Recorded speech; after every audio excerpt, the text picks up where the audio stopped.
Once again, hello, and thank you for joining us. We really appreciate you taking the time to discuss Moneyball, data and analytics, and how it is infiltrating another space, possibly, and I say possibly because Charlie will dive deep into why there hasn't been widespread adoption just yet in the VC market. I'm Bryan Jones. I am a college football, that's American football for our out-of-country folks. I'm a college football analyst for CBS Sports. So that means I'm on television making things up each and every Saturday afternoon. But it's good stuff that It is good stuff, yes. They've allowed me to do it for now. This next season will be my 20th season. Ooh. I am originally from Texas. I played football right down the road here at the University of Texas, as well as UCLA prior to coming to Texas. I grew up in Lubbock, Texas, a little West Texas town, about 6 hours northwest of here. Charlie Lieu, this is the star of this program. Charlie is a serial entrepreneur, and we'll dive into that here in a second. But as she shared before us, this deal commencing, she graduated from Texas A&M University, engineering degree. Engineering degree, and correct. she also received her MBA from Texas A&M University. I got my MBA at MIT. MIT, I'm sorry, excuse me. Yeah, she got smarter, went to MIT, and went to a better institution. That's not better, it's different. It's better, much better. Anyway, and she has done wonderful things, most recently a company in which she was a part of, a startup, AirTerra, is the most recent unicorn. Everybody in here familiar with unicorn in this market? Well, I mean, this room, you all know what a unicorn is. I'm sorry, yeah. So you're looking at one who helped bring one to market and did a mighty fine job. So, Charlie, anything you want to add to that? I screwed up your education. Anything else you want to add before we really jump into this? I think for this audience, it's probably just useful to know that I'm basically, despite my engineering degree, I'm actually a data scientist. So that's what I've been spending my entire career around. Whether or not it's some of the early start in generational projects like the Human Genome Project or at NASA, I did the space station. And then I sort of moved into the finance world. I did large mergers and acquisitions for pharmaceutical companies in the orders of billions of dollars.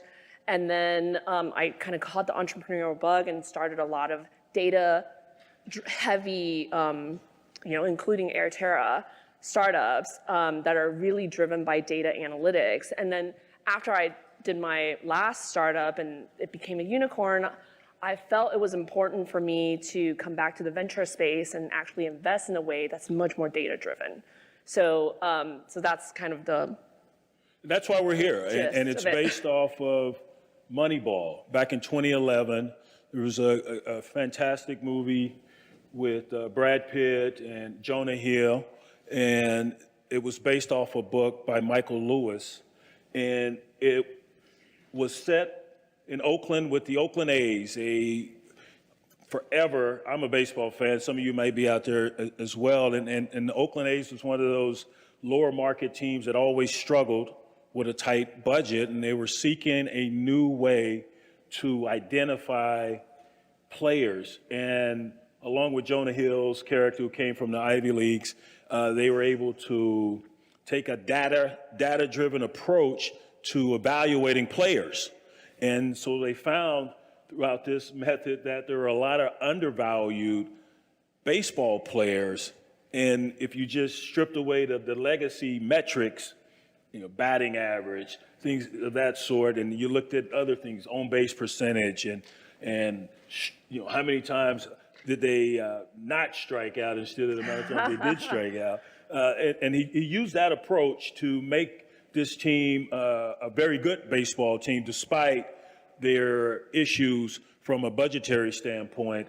And now in sports, where I work, we're seeing a ton of adoption utilizing data. Now, there's a catch and there's a balance to that, as Miss Megan and I was just discussing, and any American football fans who watch the NFC Championship game between the Detroit Lions and the San Francisco 49ers here recently saw where data analytics got in the way of possibly a victory for the Detroit Lions, because every game has a feel, it has a rhythm to it, and great if we want to lean on, analytics in this particular situation, but you also have to have a feel for that particular contest, and gut instincts still plays a part in the decision making.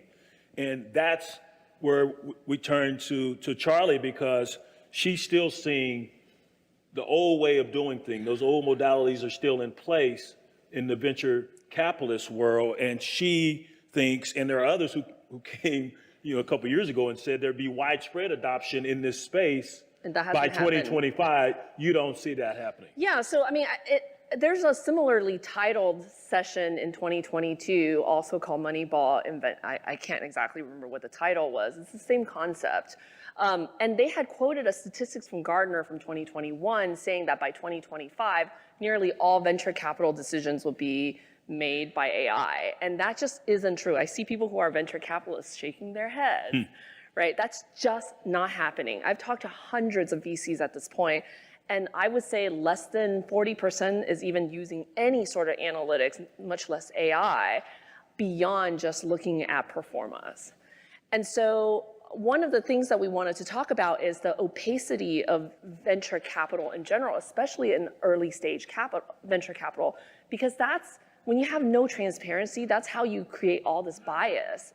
Very similar to when they were just handpicking with, scouts. I mean, they go out and look at these baseball players, and they have their own internal metrics and some, data, but for the most part, it's like on gut instinct. And that's how they're missing so many of the good bets. And that's happening definitely here in venture capital as well. So from a predictive model standpoint, why has there been such friction as far as adoption at the VC level? Yeah, so it's really ironic that VC, all of us, are investing a lot in AI but not really using it. And the reason, one big reason, is because we don't have a lot of great data. I see a lot of nods in the audience. There's not great data. And there are platforms out there that's supposed to be collecting data, but there's no tracking, there's no incentivization for companies to put their data in there. The platforms themselves are very expensive and very complicated. So there are pieces of data or bodies of data in lots of different spaces, but none of it is good. They're all basically junk, right? And it's impossible to normalize against all of these different data sets, and the quality itself is just not great.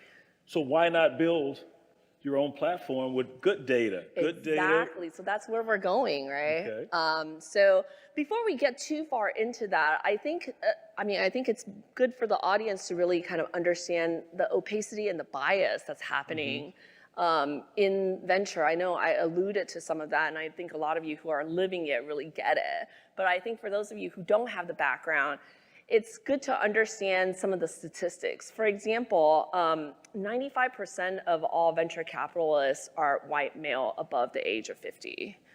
And so by that, they also tend to invest in men, ages 36 to 60. And what's really interesting, if you look at data from the last few years, or actually the last 20 years, women as a class gets less than 3% as of 2023, and that number has fluctuated between 1.8 to 5%. Similarly, for geography, the middle of the country, for example, the Midwest gets less than 4% of all venture capitalists. Some of you who are in the Midwest know this. You get about 3.9% of venture capital as of Q3 of 2023. Except for you have 20% of the population. Why is that, right? It's because most of the venture capitalists are on the coast, and they tend to invest in things that they feel familiar around, whether or not it's gender, whether or not it's ethnicity, whether or not it's geography. It's all, this bias happens because you don't have other data to lean back on. So I just want to kind of lay the groundworks on this. So how did you overcome that? How did I How did did you not. overcome that bias? That's an interest. You know the answer. So I did I don't not. remember. I started seven startups, and I did not take a cent of venture capital. In my last startup, I did go in front of venture capitalists, but because my last startup was in the operational space, where there are almost no women, period, and certainly no people of color, we didn't get any venture capital funding before we were immediately acquired. So we started the company in May of 2020, which is, you start a logistics company in the pandemic, guess what? You're gonna get acquired very soon. We were acquired in May of 2021. So in less than a year, basically.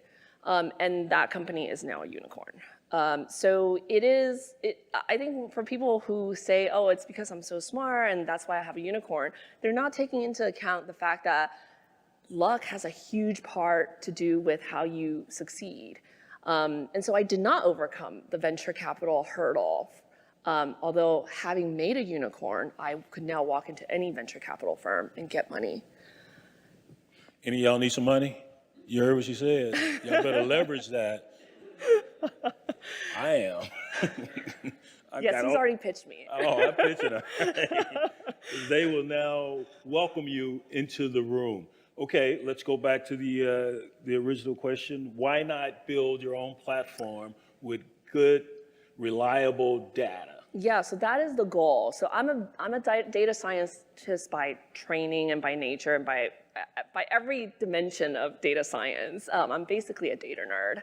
And so what I have convinced a group of folks, so the World Economic Forum has looked at this problem of very lumpy investment, and they're trying to figure out how to make that a little bit more equitable. Not for the sake of equity, which is very important, but frankly, we've been talking about it for a couple of decades and nothing has changed really. So we're coming at it from a completely different direction. Our thesis is basically people like to talk about representation and equity, but they actually don't, at the end of the day, truly care about it unless there's some money tied to it. And so where we're coming in from is this idea that if you could build a data system, which we are building in the coming year, and collect data over a period of time that's clean, that's useful, that enables both the entrepreneurs themselves to get something out of it as well as investor, then it will be a platform that could create a lot more transparency and as part of that, create equity. Because it's harder to be biased when you could see the data. I mean, women outperform men in the last 10 years in the same categories by somewhere between, depending on the specific category, 30 to 80%. And people of color, last year we had some data analysis done, and we see that people of color outperform their Caucasian equivalents by 25%. So it is just, there are all these hidden gems that just doesn't feel familiar, so you don't invest in it. But if you have data to look at it, you could definitely find it, invest in it, and get outsized returns.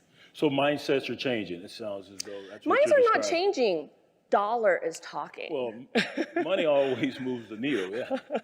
Right, so I mean, I think World Economic Forum coming into the space and funding this initiative is actually a big deal because we're going to provide this tool to entrepreneurs and to venture investors for essentially costs, right? I mean, entrepreneurs could actually come in for very little money because right now, what do you have? You have PitchBook, you have Carta, you have a number of platforms, but it's expensive to access its full functionality.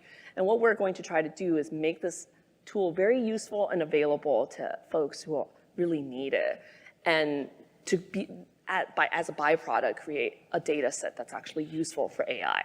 And will there, I know the answer to this question, there will definitely be a requirement of governance for this system. That's right. So we are already thinking a lot about what the standardization might look like, and also getting, I mean, I think I'm not doing this, but Tower, which is the initiative that's formed by the World Economic Forum, is already talking to I mean, not just companies and venture capitalists, but also like municipalities and countries to think about how to enable this type of system so that it is very useful. So I want to go back to the movie Moneyball and how revolutionary that was and how it has impacted sports across all different, games, whether it's football, baseball, hockey. We see it a lot in basketball, the NBA as well. The adoption there took a while. How long do you foresee going back to that figure 2025, which we don't That's think not happening in that's not gonna 2025. happen. But if you build a system like this, you could very easily do it in, I want to be conservative, 10 years. But actually, I want to be careful, I want to be careful in making people feel like, oh, it's that 10 years is a long time from now. You can still do stuff now, right? So one of the things in a lot of my venture capital space, so I'm in a number of venture capital funds, but a couple of them are really focusing in on areas of underinvestment. So the concept of arbitrage is that you could take something that's of high value and substitute it for something that's equivalent value but costs less, right? So what we're doing is we're taking our investments and we're looking at spaces that people are not investing in. So for example, one of the funds that I'm working with is specifically looking at investing in women. Not just saying, oh, they're a woman, so I'm just gonna give them money. That is not the way we're doing it. We're using data to analyze a number of metrics, both subjective and objective. So there are objective metrics, obviously, in financial projections where we're creating a platform that's modeling the long-term projection of what their revenue is going to look like, and then investing based on that. And because you're playing in a space that very few people are investing in, last year, 2.8% of female founders are funded. You are playing in a space that nobody else is really playing in. You will have very little competition in getting really good deals. If you could apply data analytics to it, and you're basically going to get outsized return because one, other people aren't looking there, and two, from what little data we have, women are outperforming men. And the same thing, you could do this in the Midwest, right? No one else is playing there, and there's great companies coming out of there. If you look at the last 1,000 exits in the last year and a half, they're coming out of places you don't expect. They're coming out of places like Bothell, Washington, and little towns. Where in Washington? Bothell, Washington is a small town outside of Seattle, basically. Okay. There are a lot of suburbs of municipalities around Chicago, smaller towns out in Illinois, or in Nebraska. Some of the biggest exits is coming out of places that you don't expect. It's not the Bay Area, it's not New York, and it's not Massachusetts. Those are the three biggest venture capital spaces. So similar to Moneyball, where they were able to identify undervalued players, you can do the same now utilizing data-driven approach. You could do this with very little data, right? You're basically going into a place where other people aren't at, and you're looking at the best of those areas, and you're going to just really get better returns because nobody else is looking there. I have to caution people who are going after this strategy is that the early mover in this particular strategy is really important because over time, more and more people are going to get into it, and then it's going to be more and more competition. It's going to equalize, and that's great for the entire ecosystem in the sense that there's much more equity and much more transparency, but you're not going to get the outsized return once everybody's playing in the same. It's just like in Moneyball, right? Once the Oakland A's did this and won the World Series, everybody else started doing it, and that methodology stopped being as effective, and you have to push further and further into computational modeling and AI, which is what they're doing now in sports, right? They're really driving, Watson, for example, he's working with Watson to figure out how to use true AI all this data, and they've collected all this data now over the last 20 years. this decision intelligence is how we describing, helping athletes, helping coaches make a more informed decision in the recruiting space. Nothing on the field, but the comparative analysis and predictive models with today's players compared to yesterday's players, and not 100% guarantees, but definitely gives you some insight into whether or not this is a guy we should be targeting for our football program, and vice versa. Is this a program as a player I should be targeting? Is it a fit? I want to go back to your background, because this entrepreneurial spirit, what's the genesis of your entrepreneurial spirit? I being Asian, I didn't notice. sort of did a very straight and narrow kind of career to start. I didn't want to be a doctor or a lawyer, so I did the third best thing for an Asian parent, which is become an engineer. So I worked at big companies. Actually, I didn't. My first job was actually on the Human Genome Project. I got paid like $20,000 and slept under my desk, right? But what it did for me was it introduced me to big data, and what we were pushing data capabilities in the 90s in ways that we couldn't even imagine today. We were pushing this. We were pushing like computational capacity to the point where the computers themselves would just shut down from heat, and I would have to like overnight sleep in the server room to reboot it. And so it's just like a really interesting thing to be a part of, because at the time in the 90s, like pushing big data was something that is unheard of. And that sort of set my career trajectory down the data world. And I did, like I mentioned earlier, a number of other generational projects, but ended up going into mergers and acquisitions. And then as part of the mergers and acquisitions, I was also playing with PE and seeing how that's working, and then eventually into VC. And that's when I caught the entrepreneurial bug. I thought, wow, all these startups doing these amazing things and pushing the envelope, I could do some of this stuff too. And that's how I got into the entrepreneurial space. You mentioned how most of the players are on each coast, New York. In Venture, that's correct. Venture, and California. What about Texas? This is a second largest economy in America to California. That's correct. What's the scene here? So if you asked me this 5 years ago, it wouldn't have been great. I think 4 years ago, Texas was ranked number 16 in venture capital investment, which is pretty low, given that it's the second largest economy. It's been the second largest economy forever.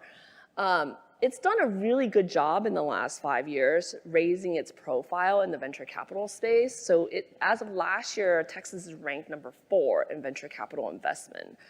That sounds really good, except for if you look at California, for example, per capita investment is still far, far greater than Texas. In California, the state of California gets 46% of all venture capital, and it only has 11% of the population. Texas has 9% of the population, but gets 6.5% of the venture capital. So there is still some room to grow. And the reason is back to the bias that I had alluded to earlier. The bias, amongst a bunch of other stuff, there's geography bias. You tend to invest within 200 miles of where you live. And so if all of the venture capitalists are in these 3 states, then they tend to just kind of stay on the coasts. How is data changing other categories? Yeah, so I think data is changing every category, including geography. I think one of the winning sort of strategy in Texas is that it's going out there and talking about it, but it's also talking about its own successes and putting data out there to show people, guess what? All of these companies that are coming out of Texas are producing outsized returns, and they are winning and they're exiting. And there is actually, despite public perception, a critical mass in certain parts of Texas. Austin in particular is getting quite the critical mass. I'm sure those of you who return from South by year to year to South by Southwest, you're seeing kind of that change over time. So. Great. We have questions out there. I can, yes, raise your hand. We can bring you a handheld mic Okay. Well, actually, the mic is right there in the Oh, middle. it's right there in the middle. I'm sorry. Thank you. That's why you're expert. Ladies first, yes. Thank you. Can you turn on the mic? Sorry. Okay. So what about skill sets? Like, what would be in this data-driven kind of analysis of and picking the winners? What about the skill set of the VCs? Will that also change? I think so. I mean, I think one of the things that we're looking at is how emerging managers, which is more diverse than existing managers, they do need to have better skill sets. And so what we're trying to do is provide a platform that helps them learn a lot of this stuff and actually create the same thing that we've created for entrepreneurs, which is a lot of mentorship, like all these like startup accelerators, right? We're doing this also in the venture space for emerging managers. Because just like emerging entrepreneurs, emerging managers themselves need to get up to some level of basic understanding of how complicated some of these data sets are and how to use it to their advantage. Thank you. Hi, I'm Ethan. Nice Hi, to meet Ethan. you. I guess, all this, data-driven approach, like, it's very interesting, like, what you're doing. Where are you sourcing, like, a lot of your data points, right? And, like, where is kind of, like, this analysis coming from? Yeah, I appreciate you were mentioning about, like, 3% of, female venture capital dollars. But, I mean, gosh, like, is that analyzing all of the, venture capital deals that occurred over the last year? Is there some central, database of all of this that's going on? Yeah, for sure. I'm curious where that's going. Thank you for asking that question. I mean, Excellent. clearly you're a data person as well. So a lot of the numbers I quoted are not my data. I didn't do the analysis. So Carta and a number of other financial services organization that looks across all of the industry does do a lot of these analysis. But in terms of, are you also asking about where we're coming up with data for analyzing for investment as well? Yeah, well, I mean, so one question, like, this morning I was at like a VC investor or whatever, and, I was going around just asking, so many people here, for example, are probably focused on AI, right? Like, that's 95% of the talk, the chatter, the investment, the defensible LP, thing to do. So, my question was, well, similar to your concept of arbitrage, right? Like, there's all these other companies, right, doing very That's right. interesting things, right? Like, B2C, whatever it is, and, not really getting much of an attention because the LPs aren't focused, right? That's right. So if you've got that problem, right, and okay, maybe Carta says, hey, here's an industry, here's this or that. Okay, where do you go from there? How do you drill down and say, okay, well, let me find the industries. Let me find, those arbitrage opportunities. Like, what does that pathway look like? Yeah, for sure. So right now, back to my initial, sort of point, there isn't a really great data set for deciding how to invest if all you're caring about is investing using AI. But what you do have is industry level data that's aggregated over long periods of time. It's not going to give you enough granularity, but it's certainly going to be able to allow you to do what you just said, which is which sectors are not being invested in, right? There's plenty of data if you look across all of the investments in the last few years where people are putting money. So it's AI, it's what we call, the whole category is called generational health, that's green energy or like renewables, green technologies, mental health and women's health, right? It's a multi-pillar generational health category. And so people are putting a lot of money into those spaces, but there are lots and lots of other spaces if you look at any number of industry-wide data sets where you could tell that there's very little being invested here. Ag science, for example, Absolutely. Yeah. is one, right? There's a number of these types of sectors. I mean, we could talk afterwards about what I think are the ones that are underinvested, and then you could go after those. But I have to caution you a little bit. Don't go into a sector you don't know, right? Of course. Yeah. So a lot of people get into healthcare because they think, oh, well, a lot of money is moving out of healthcare into AI and tech and B2B, SaaS, so maybe I'll play in that. But especially in highly technical sectors, if you don't have background, it's really, really difficult to know what's good. So. Well, thanks so much. Yeah, looking forward to chatting with you. Hey, Charlie. Thank you for your presentation today and your very valuable insights. I had a I question. don't get a high? Hello. I appreciate the moderation. What's the question, man?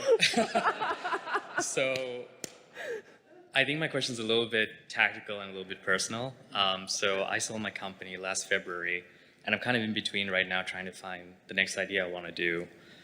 And you mentioned that before you caught on the entrepreneurship bug that you did private equity, you did VCs, you did M&A, and you like leveled up on all that knowledge, and then you started your next company. Do you think there's value in taking a timeout from starting another company and being an intern at like a VC firm and leveling up on the inside knowledge and then going? Depends on what you want to do, right? I actually don't think it's that useful to go into a VC to learn about how VC operate. If what you want to do ultimately is be an entrepreneur. What you learn a lot more of is like, I mean, I'm going to probably be different from other people's advice. I'm like, go and do your next passion project, right? And you exited, you're in a comfortable financial position, presumably. Think about what makes you happy and go out and do something in there, make a difference. And then as part of doing it, you're going to learn more skills. And if ultimately you want to be an entrepreneur, do more entrepreneurship.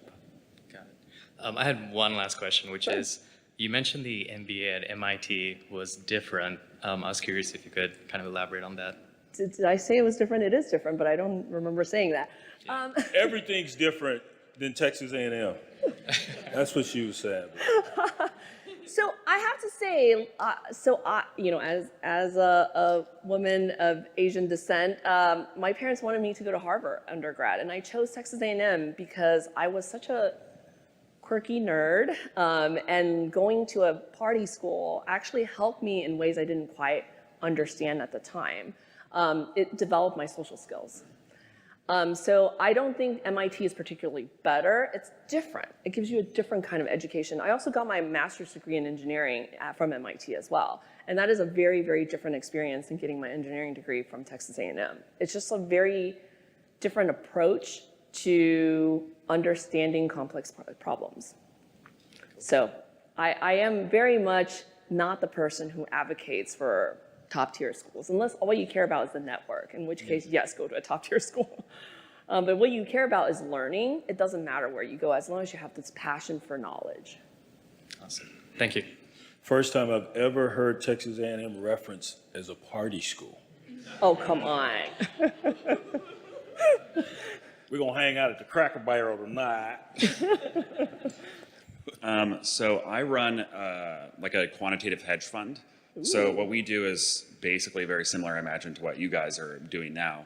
But one of the biggest problems with venture capital in general is it's a power law distribution on like the returns, right? One investment will pay for the whole fund, which makes it like a completely different statistical regime than any of the other things you would usually use. So like all of the basic like normal distributions and stuff, those don't work, right?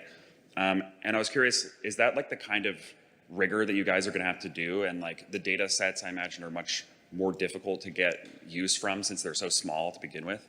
I was wondering, like from a quantitative side, how difficult of a process is it so far you guys have seen? Do you have like teams working on it? Yeah, where we're going is going to be really difficult with the data sets that we have, but what we are doing now is not super complicated. So what we're doing now is just heuristic and statistical modeling on relatively small data sets. But what we want to go is exactly what you're talking about. You're probably doing it already in the hedge fund because you're probably working in Series A or beyond, right? Or, we do public equities. And like oh, ETFs. so that's really easy. Yeah. I mean, easy, relatively speaking. The data is there, that's for sure. Yeah. So what we want to do is get to a point where we collect the same level of data as publicly traded companies, and then we could use a lot of what you guys are already using. Although I want to challenge you, you still very much think about, having one good investment, sort of hold up your whole fund. And what I want to sort of challenge you as a hedge fund manager is to think about how you can leverage AI and all the public data that you do have, and actually stop picking just the big winner. How do you pick above average and have everybody win, right, in your portfolio? You'll deliver the same kind of returns, in fact, even better, if every single one of your companies return 25% above average instead of picking that one and have everybody else fail, right? Yeah. So, Well, thank you. What's precluding you from aggregating that data that publicly trading companies? I mean, we do use that as a part of our training is using companies that have gone public and seeing, their financial trajectory over time. So part of the modeling that's going to happen is using public data. But what's precluding us to operate in the early venture space is the lack of similar level types of data in early venture. And we're collecting that over the next few years. Hi, thanks for your time. My name is Pedro Crespo. I work as a portfolio manager for a small VC firm. Most of VC in venture is based off of the power law, as he mentioned, Right. Which assumes that we all have access to the same data set or the same startups, which in reality is not That's true. not true. Right? We are geographically sparse and we don't all have access to the same deals. So with the proliferation of data, the use of AI, and like the greater access to data in AI, wouldn't it just commoditize venture like it has for PE, hedge funds, and Yeah. other banking institutions? Yeah, that's why I warned you that you have to jump on this early, right? It does become commoditized over time, especially with transparency. So that's why I sort of warned you guys when I said, if you want to implement the strategy, you got to jump on it now before everybody else is doing it. But yeah, you're right. But what it does create is a way for you to filter out all the failures, right? So you now, instead of using the power law, where one company succeeds and everybody else fails and then you still do okay in your fund, you're going to pick a bunch of winners and they're not all going to be unicorns, but they're all going to return you something and you're still going to provide the same returns and it's going to be just better for everybody. And also better in terms of equity and representation. People love to talk about stuff like that, but it doesn't happen until money is, flowing correctly. Hi, guys. Thank you very much. Now that CBS has the Big Ten, who's going to win it, Bryan? Just kidding. Don't ask me any football questions until the middle of July. Got it. That's my rule. Okay, that's fine. That was just an All right. icebreaker question. But thanks for saying hi. What's your name? Jason. Jason. Thank you yes. for a football question. No problem. Again, breaking the ice. I'm actually not in either one of these camps, either the investment side or entrepreneurial side. I'm a marketer, but I have this interest in data because I think we have the same challenges, right? Getting our end clients to understand the data that we're presenting to them to make more intellectual decisions. Bryan, you actually said something before that I overheard that I thought was really enlightening, where it's You can have say to- it. And it was I great. can It was a say great I had a question. good. Yeah. I had a good comment. You had a Go great ahead. insight. Don't- But so just spit I'm it going to out. ask about, yes, I'm going to ask about the tactic behind that, because you said if you don't put data in terms that your audience, and I think specifically for you coaches, understand, it'll be lost. Yeah. So what tactics have you guys individually used to make sure that you are translating that data in the right way so you can get the desired outcome? Well, speaking for our company, edge3.ai is the URL. We're sitting down with these coaching staffs and we're finding out where the challenges, the pain points are for them, and simultaneously we're putting things in their language that they understand.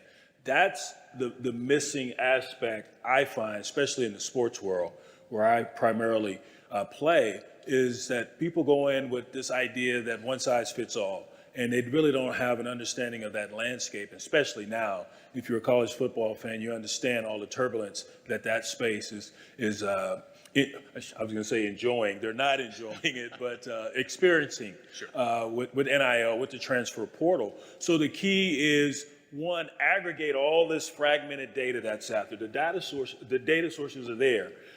They're just all over the place. And these coaches don't have the time, nor do they have enough analysts, except for maybe the Alabamas in Texas over here, to sift through all that information. So how do we make it more efficient, more of a cost savings for you? But number one, we have to put it in a language that they understand, and utilizing, we partnered with IBM for our venture, and using their Watson system to make sure everything is put in that coach's language, in that player's language, so they have an understanding of it is paramount for us. Yeah, I mean, I think you touched on something really important, which is the user experience of what big data is going to deliver on the back end. So you could give the folks as much good data as you possibly can. If it's not readable, it's not comprehensible, Right.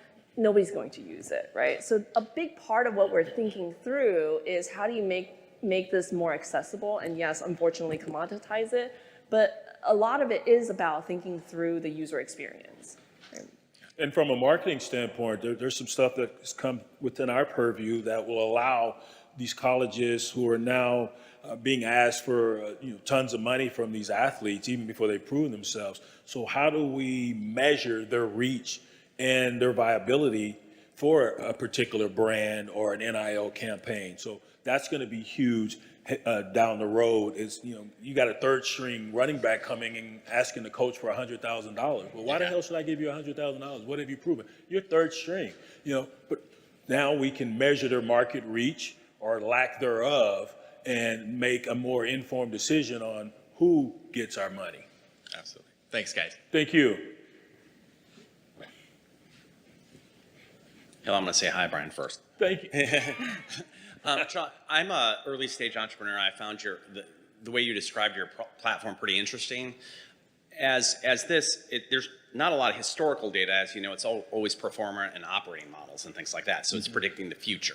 Yes. So, and when you're saying, if I understood correctly, that your platform helps to better predict later stage outcomes in VC investments, how does your platform both look at operating models differently, and then conversely, how as an entrepreneur could I see that on your platform and maybe get insights to better improve my operating model in the first place? Yeah, so just so everybody's clear, we haven't built this yet. This is just in its conception stage. And we are talking to a lot of entrepreneurs about how to make it most useful so that you're in the system and putting data in there. But just to specifically, we think a lot about how to make, so for example, a lot of early stage entrepreneurs are first-time entrepreneurs, and the idea of building a performa is overwhelming, even on your third or fourth one. If you have a system that allows you to do this easily, you will obviously get into there. And if you create that tool that allows you to then do all sorts of modeling on your own performa, for example, what are your revenue projections going to look like based on heuristic or statistical modeling, which is very simple, then you're going to go in there and both use it and also use it to manage, right? So you put in your own data, you're putting in your actuals, and you're seeing whether or not your actuals is actually matching your projection. You'll start to be able to make changes within your own company and manage against those projections. Whether or not you're missing some thing that in the market that you didn't see before, and that's why there's a difference, or whether or not there's some other thing that's within your own organization that you've not been paying attention to that's causing that. And so you'll be able to see that because you'll see each of your verticals within your own companies and how you're spending the money, also how you're getting revenues in, and then you're going to be able to model against that for yourself. Hopefully, that's going to give you a tool that's going to be very useful. Sure. And then because you're in there all the time, obviously you're going to put in your own data, and then obviously over time, we're going to have long-term performance data. And what we're also going to try to offer you is not projection, but historicals of other companies like yours in your sector and how they've grown. And obviously, every season is different. Every year could be, things move over time. So you couldn't really fully trust that, but at least it shows you sort of generalities of your sector. Thank you. That's the beauty in what we're building with Edge 3 is that historical data, being able in the sports space to go back a decade. And I think it's a little bit easier though in the sports world, right? A lot because easier. The rules are much more contained, right? I mean, in venture, the world changes so fast. And what you need to do is figure out how to use historical data to project to futures that may or may not be the same. True. Yeah, thank you both for being here. Thank you. Brian, I'll just tell you, if at any point you're going to Cracker Barrel in College Station, you're doing it wrong. Hey, And, man, I love Cracker Barrel. Okay. Trust me. Well, next time you're there, we can make it right and show you what College Station is about. I'm an Aggie myself, so yep, exactly. I enjoy your choice of colleges, so thank you. Not a bunch of Aggies here, but my question is this. So I'm a founder of a blue tech collar firm, and we're a couple of years old. We broke through profitability, but my question is, we're based in College Station. So these biases that you're talking about, how long until you think people start to actively fight against them? Because when the day comes where either we want to raise or be acquired, am I hosed? Is it going to be 15 years before somebody's willing to buy a business out of College Station, Texas, even if we have great numbers? Or is it close enough that I can ride it out? Oh, if you have numbers, trust me, if you know the right person to put it in front of, they're gonna buy you. Okay. Companies are bought, this is why I'm sort of referenced to exit numbers, right? Companies are being bought in places you don't expect, in part because as we get better about distributing, information networks and people are being able to access more and more people in different localities, especially oddly, thanks to the pandemic, you are able to reach venture capitalists or acquirers in places that you normally don't interact with historically. And so if you have the numbers, if you have the revenue numbers, if you have the performance and the growth numbers, absolutely, if you get it in front of the right person, don't you worry, somebody will buy you. Okay, got it. So being in College Station is not going to preclude us from... It may preclude you from getting early stage venture capital, for Okay. sure. I mean, I'm not gonna lie about that. Okay, so more challenging but not debilitating. Exactly, and especially, like I said, Texas is doing a great job of raising its venture capital profile, so you're gonna do okay. Okay, But definitely expand your network beyond College Station. definitely. Yes, awesome. It's similar in sports. No matter where you play, you could be at a FCS school. They're going to find you. They ain't going to find you if you can ball. Same in this space. Similar concept, yeah. Awesome, cool. Thank y'all. Thank you. Thank you both for being here. And Brian, you made me think of this question when you talked about the NFC Championship game, because I watched that too, and was also, that kind of put the debate between analytics and kind of going with your gut in the forefront. And I was also, on a plane wondering what the hell was Dan Campbell doing. But this kind of brings up the question of being, when you look at venture, is there something to be said about incorporating still gut instinct, maybe being data driven, but also, having that feel for the game like you mentioned? Charlie, you're the VC expert. I'm sorry, with your gut? so it's interesting. I was like, I sort of went off on a tangent in my own head about gut versus data, right? So as much as I believe in data, today there is still some gut left, right? Because there is not enough data. There are things that, and I sort of alluded to this a little bit, there are data that we're tracking not just in the objective sense, but also subjective sense. What we've learned over the last few years of tracking smaller amounts of data is that there are characteristics like coachability or your network strength or any number of subjective characteristics that actually make somebody really successful. And I also alluded to the fact of luck, right?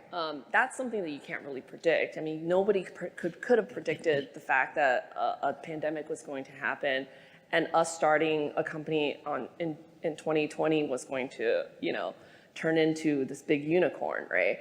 So that's one thing that you're just gonna have to set aside. But there are things that currently we're not really tracking well, that's subjective, and that as much as people say, well, you can't really trust your gut, you kind of do get a sense for who's coachable, who has a really nice network, who presents well. Like if you're an entrepreneur that presents well, it sort of gives you a sense of their ability to succeed. And that is currently, today, still gut instinct. But that will, with the right kind of data collection, become analytics, right? And I mean, I don't want to completely say that analytics is the answer to everything because there will always be things that you can't predict. But today, there is still like a balance between some gut stuff and using analytics to back that up. Awesome. Thank you. Thank you. Megan. Hi. Hi. Really enjoyed the conversation so far. One of the things that was touched on in a previous question is about access, because I think alongside the bias that we see against whether it's underrepresented founders, geographic areas, part of it is an access question. Who do you know? Does your intro come from the right person that sets you up for the right introductory conversation? So I'm curious whether on or off platform, what you think is part of the solution to the access question that needs to complement the data side. Yeah, I mean, in the vision of a truly equitable platform, you should be able to be visible to anybody, right? So this is 10 years from now. We put together this platform. Everybody's basically on it. If you're outperforming your peers, if you're performing well, then you don't even have to outperform your peers. As long as you're revenue positive, you're growing at a pace that we would expect that's venture scalable, theoretically, and I put that with a lot of caveat, theoretically, the network effect is going to be lessened, right? Because everybody's on the same platform. You can see everybody's performance. And if you're doing well, everybody's going to see that. And so you being an introvert and not wanting to network, which is me, is not going to affect your ability to access capital in the same way. Thanks. Thank you. But until then, definitely network. Yeah, thanks for being here. I got a question. I teach in the entrepreneurship and sports management sort of areas, but one of the questions in terms of putting a database is, a lot of the unicorns come from problems that exist now but can be solved in the future that people don't quite know, and there's some diversity of opinion about whether it can be solved, because if everybody agrees it can be solved, everybody's in there.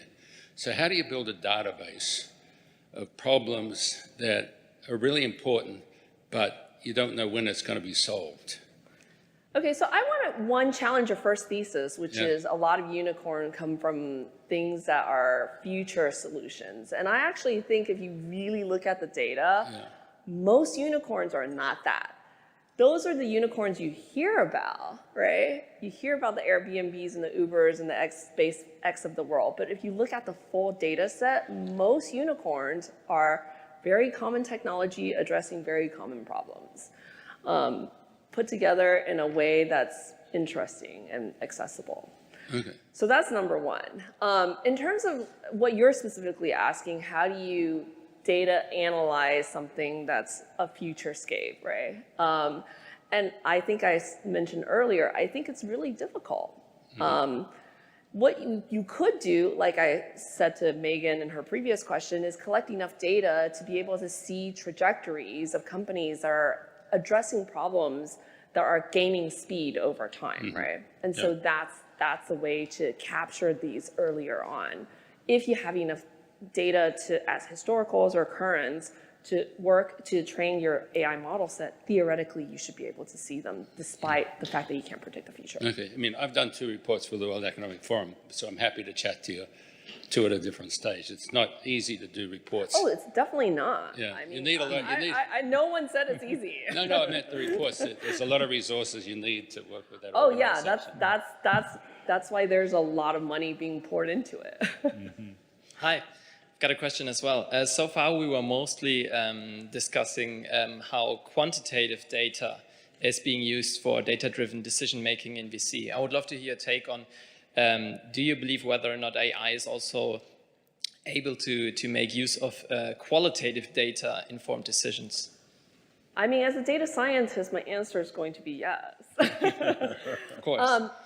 As long as you code it correctly. I mean, I think that's the real art and science of doing AI on qualitative data, right? Or sorry, qualitative data, is how do you code qualitative data in a way, at least the current generation of AI could ingest that, learn from it, and then make decisions. AI also is moving really fast as a field, and so I think in some future world, they might be able to just do natural language processing and be able to assess whether or not an entrepreneur is coachable, is like sociable or have really great networking capabilities. But today, that's not the case. And so that still requires a human to come in and say, is Megan good at being coached and knowing how to access, the right kind of advisor for her startup? Those are all coding that has to currently be done by a human, but there is a way to code it such that you could then use that as a training set for AI. Great. Thank you so much. Thank you.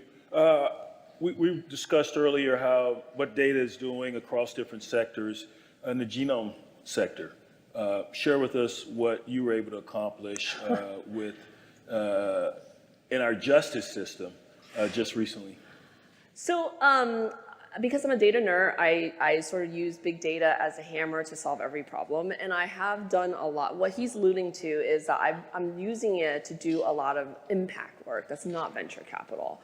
I have, about 10 years ago, started an organization that focused on genomic information to solve very complex disease issues. So for example, historically, 10 years ago, there is very little you could do if you have debilitating OCD, for example. It's a complex disease, nobody knows how to get at it, and it's really hard to study that in humans because no one wants to be under the microscope for long periods of time to be observed. I see somebody nodding, you must be in healthcare. So what we were able to do is use, shockingly, animals that are pets, basically. It turns out dogs are all, herding dogs have gone through a breeding bottleneck that made them express OCD traits much more than the average population. And so we were able to identify about 8 years ago genomic regions that are that controls OCD and then have done translational medicine into humans, and pharmaceutical companies are now targeting against that. Same thing with very rare cancers. We've done work in food allergies and a number of very complex disease areas with very, very large data sets because we've engaged citizen science, meaning people who own cats and dogs, to come into the system and give us data about their behavior, their health, and then send us their genome information. So we have been able to advance genomic sciences in ways that we weren't able to before because of these big data collections. And what the other thing that he's alluding to is also, same thing, I've collected one of the largest data set of sexual harassment and assault in the outdoor industry. I used to be a competitive rock climber, so it's a space I'm very deeply involved with. And I don't know if you guys have heard, there was a recent case of a fairly famous rock climber who was recently convicted of serial rape. And that was from we identified that from our data set and was able to bring him to justice through the use of large data sets, through big data. It deserves a clap. So basically I am a personal believer, and I have been able to bring to bear into reality using big data some of these social justice causes and impacts. So thank you for asking that question. Thank you for all the work you did with that particular case. Charlie Lieu, folks. Bryan Jones, everybody.